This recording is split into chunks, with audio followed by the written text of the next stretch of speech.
मैं डॉक्टर अशोक मार्सकोले मध्य प्रदेश से हूँ। मंडला ज़िले का निवास विधानसभा क्षेत्र है, वहाँ से मैं एमएलए हूँ। फर्स्ट टाइम मेरा इलेक्टेड हुआ हूँ। इससे पहले मैं गवर्नमेंट जॉब में था। प्रोफेशनली मैं एमएस डॉक्टर हूँ, नेत्र रोग विशेषज्ञ। और कुछ ऐसी परिस्थितियाँ आई है कि मैं गवर्नमेंट जॉब में रहते हुए मेरा ट्रांसफ़र हुआ था और फिर मैंने अपना रिज़ाइन कर दिया था। उसके बाद में ऐसी स्थितियाँ हुई, चूँकि मैं पहले से ही एक सोशल एक्टिविस्ट था, ट्राइबल एरिया है मेरा, तो उन एक्टिविटीज़ पे मैं ऑलरेडी मैं काम कर रहा था।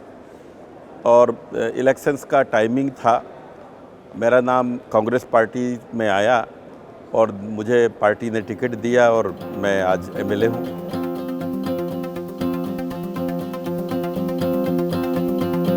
बेसिकली मेरा जो कॉन्स्टिट्यूंसी जो है वो ट्राइबल है, हिली फॉरेस्ट एरिया है, बहुत पिछड़ा क्षेत्र है।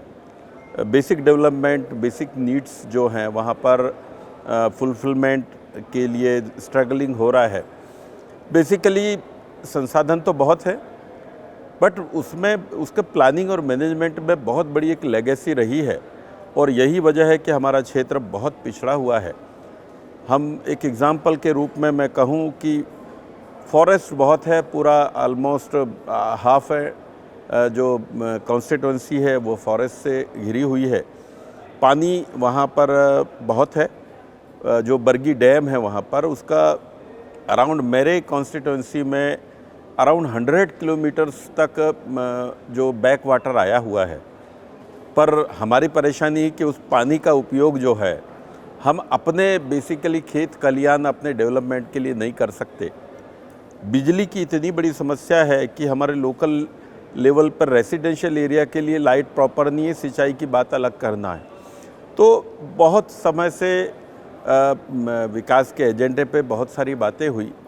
हम लोग भी स्ट्रगलिंग फेज़ में थे कि 30-32 साल से हमारे जो क्षेत्र में हम ये मांग कर रहे थे कि जो माइग्रेशन है उसको हम रोक सकते हैं, जो पुअरिटी को उसको रोक सकते हैं।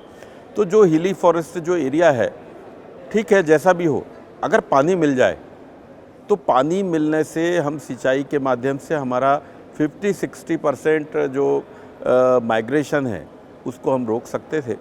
दूसरा है कि जो बेसिकली हमारा जल संसाधन है, हमारा जो फॉरेस्ट है, फॉरेस्ट प्रोड्यूस है, उसमें अगर अच्छा बेहतर प्लान करते हैं तो फिर जैसा मैं कह रहा हूँ कि हमारा एक विज़न है कि अगर फॉरेस्ट प्रोड्यूस के ऊपर हम कुछ काम करते हैं, अच्छा रेट तय करते हैं, एक बेहतर प्लानिंग, लॉन्ग टर्म प्लानिंग से हम करें तो पूरा जो क्षेत्र है उसको हम बेहतर डेवलप कर सकते हैं।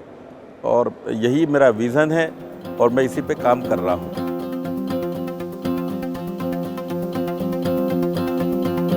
देखिए, अनेकता में एकता हमारे यहाँ की सबसे बड़ी एक विशेषता है। और जहाँ पर एक देश, एक भाषा, एक धर्म, वो भी असफल हो चुके हैं और हमारे भारत में इतनी जोग्राफिकल डिफरेंसेस है, इतनी लिंग्विस्टिक है, इतना कल्चरल डिफरेंसेस हैं, उसके बाद भी एक अंडर कॉन्स्टिट्यूशन जो है हमारा जो देश एक बना हुआ है। कई ऐसी परिस्थितियां भी आई हैं, पर ना तो कभी आर्मी का कोई इंटरफेयर हमारे यहाँ पर रहा। हम एक पार्टी के रूप में लड़ते झगड़ते सदन में ज़रूर हैं, पर एक नेशनल वाइज जो हम कहें कि हम सब अंडर कॉन्स्टिट्यूशन काम कर रहे हैं और भारत की आत्मा, भारत की ताकत ये अंडर कॉन्स्टिट्यूशन है। देश संविधान के तहत जब तक चलता रहेगा तब तक हम एक रहेंगे, किसी भी प्रकार का कोई खतरे की बात नहीं है। अगर संविधान के साथ में जो कि पूरी विभिन्नताओं को समेटे हुए राइट्स दिए हुए हैं, अगर वहाँ कोई गड़बड़ी अगर होती है तो इन केस पे हमारे लिए कठिनाई पैदा हो जाएगी।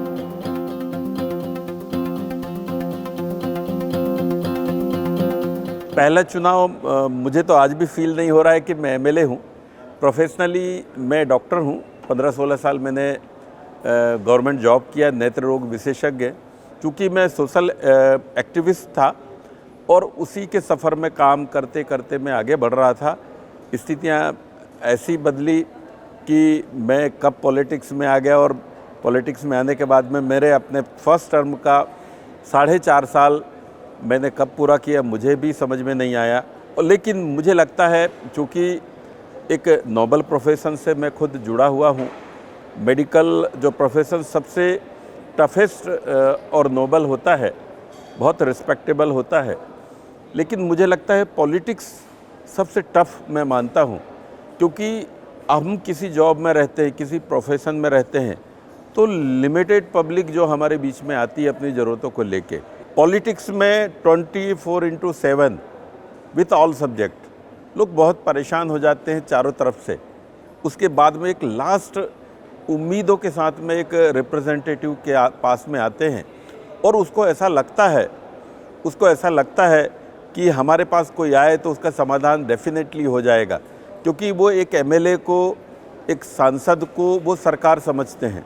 कई हमारे अपनी परेशानियां हैं, पार्टीगत परेशानियां हैं, गवर्नमेंट और नॉन गवर्नमेंट में बैठे पार्टी पॉलिटिक्स की होती है, लेकिन पब्लिक को ऐसा लगता है कि अगर किसी एमएलए के पास पहुंच गया है तो उसका समाधान होता है। लेकिन एक हमारे पास एक बहुत बड़ी कठिनाई है कि हमारे जितने भी जो काम हैं वो थ्रू एडमिनिस्ट्रेशन ही होते हैं। मोस्ट ऑफ जो है थ्रू प्रॉपर एक चैनल होता है, उसी के थ्रू होते हैं, और वो एक कठिनाई है कि हमारे डायरेक्ट हमारे हाथ में कुछ नहीं है।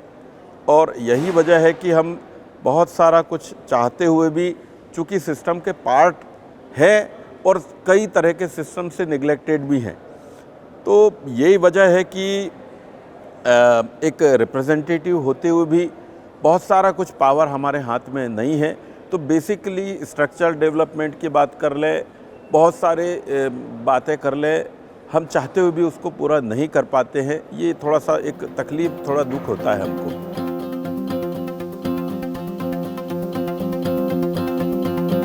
निश्चित रूप से गांधी जी, नेहरू जी और अंबेडकर जी और हमारे बिरसा मुंडा जी जो हैं, वो निश्चित रूप से आदर्श हैं। कितना सक्सेस कौन है वो अलग है, अपनी लड़ाई उन्होंने लड़ी है। उन लड़ाइयों से लड़ के हम लोगों ने जो सीखा है, देखा है, समझा है, और उसका छोटा सा कुछ पार्ट हम अपने अंडर में कैसे ले पाए, अपने जो एक्टिविटीज़ में हम कैसे ले पाए, ये हमारे लिए एक परीक्षा की घड़ी है। और यही हमारे लिए एक कठिन रास्ता है कि उनके आदर्शों को हम कितना ले पाते हैं, कितना इम्प्लीमेंट कर पाते हैं, और उसकी हम कोशिश करते हैं।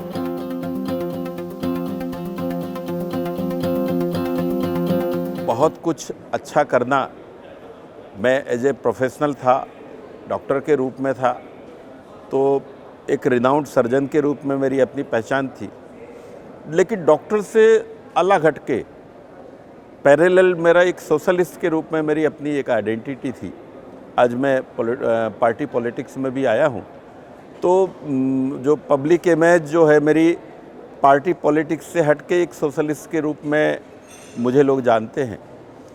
मेरा अपना एक मानना है कि बेहतर जो बेसिक नीड्स जो हैं क्षेत्र की, एक चूँकि रिप्रेजेंटेटिव हूँ, तो छोटी छोटी आवश्यकताओं को हम बेहतर कैसे कर सकते हैं, और उनमें चाहे हमारे क्षेत्र की जो मुख्य समस्या, जो चाहे बेरोजगारी हो, चाहे हेल्थ की हो, चाहे माइग्रेशन की हो, या अन्य जो भी जो इश्यूज़ हैं, उनको बेहतर कैसे एक रिप्रेजेंटेटिव के रूप में मैं रख सकूं, और उनको मैं बेहतर तरीके से कैसे रिप्रेजेंट कर सकूं अपने क्षेत्र की समस्या, उसका समाधान कैसे हम निकाल पाएँ, ये आज की हमारी सबसे बड़ी ज़रूरत है। और इसी के लिए हम लगे हैं। हमारी कोशिश है कि ये सब जो मैंने कहा है, ये सब हम जब पब्लिक को लेके आते हैं, उसके बीच में लेके आते हैं, तो यही हमारी परीक्षा है।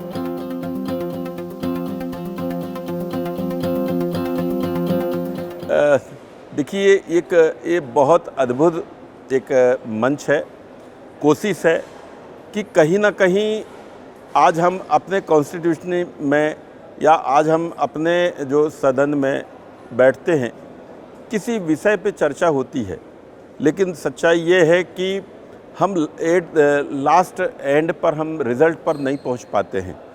तो अगर ये जो मंच है नेशनल लेजिस्लेटिव जो कॉन्फ्रेंस है, ये कॉमन सब पार्टी से अलग हटके है। यहाँ पर हमारे लोकसभा के स्पीकर आए हैं, सभी स्टेट्स के स्पीकर्स हैं, रिप्रेजेंटेटिव भी है। कहीं ना कहीं एक मैसेज ऐसा जाना चाहिए कि हम अगर एक रिप्रेजेंटेटिव है तो ये पावर जो है कहीं ना कहीं थोड़ा सा हमारा बढ़ना चाहिए कि किसी भी विषय को हम अगर उठाते हैं तो एंड तक उसको ले जा सके, कोई उसको दबा ना सके, ऐसा कोई एक बैनर हो। अगर हमें सदन में अगर वो बात नहीं पूरी हो पा रही है, एडमिनिस्ट्रेटिव साइड गवर्नमेंट साइड से नहीं हो पा रही हो, तो कहीं ना कहीं किसी भी माध्यम से हम अपनी पूरी जो बात है उसको कह सकें, उसका समाधान कर सकें। ऐसा मंच के माध्यम से होना चाहिए, जहां पर जो नेशनल लेजिस्लेटिव जो कॉन्फ्रेंस है, इनमें जितनी भी ये इश्यूज़ आ रहे हैं, जैसे अभी हम एक टॉपिक वाइज हम लोग बैठे थे, तो उसमें भी जैसे सस्टेनेबल जो डेवलपमेंट की हम बात कह रहे हैं, तो ये मैंने उसमें कुछ सुझाव दिए हैं कि ये डेवलपमेंट है, बट रिसोर्सेज का अपना एक रोल है, लेकिन रिसोर्सेज का होना और उन रिसोर्सेज के हिसाब से प्लानिंग और उनका मैनेजमेंट करना, ये बेटर पार्ट है। तो मैंने एक सुझाव दिया है कि डिस्ट्रिक्ट वाइज जो है, डिस्ट्रिक्ट वाइज प्लानिंग और मैनेजमेंट और उसके माध्यम से बजटिंग सिस्टम होना चाहिए।